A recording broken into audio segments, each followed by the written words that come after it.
Pilipinong ito, kahit anong gawin mo, hindi pa rin matututo. Kailangan nilang matutunan sa paraan ng parusa. Huwag maging sobra, Padre Damaso. May mga tao pa rin na may malasakit sa kanila. Malasakit, hindi nila kailangan ng iyon. Ang kailangan nila ng kontrol.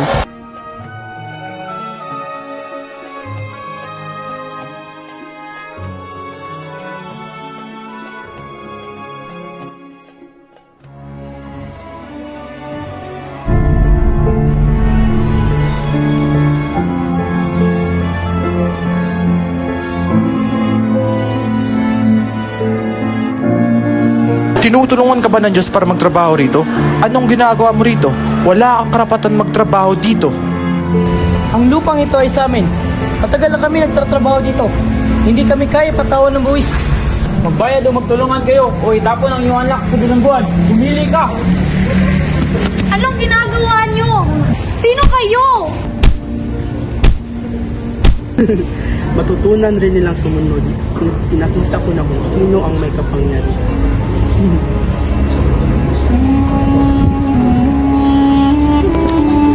Ang lulupit talaga.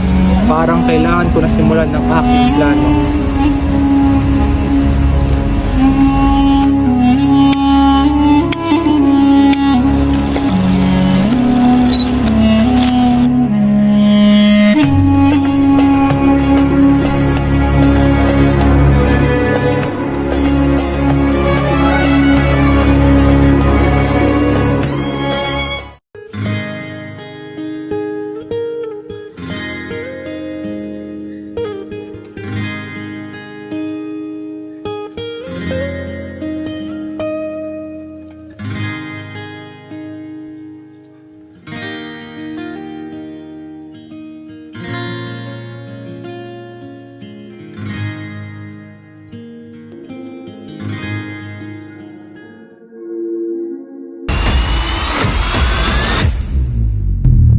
Huwag po, Padre! Huwag po!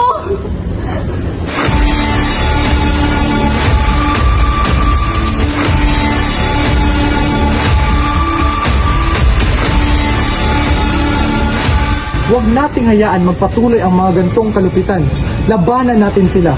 Pero Simon, paano natin magagawa iyon? Ang mga praile at guards civil ang may hawak na kapangyarihan at natatakot kami sa kanilang mga galit.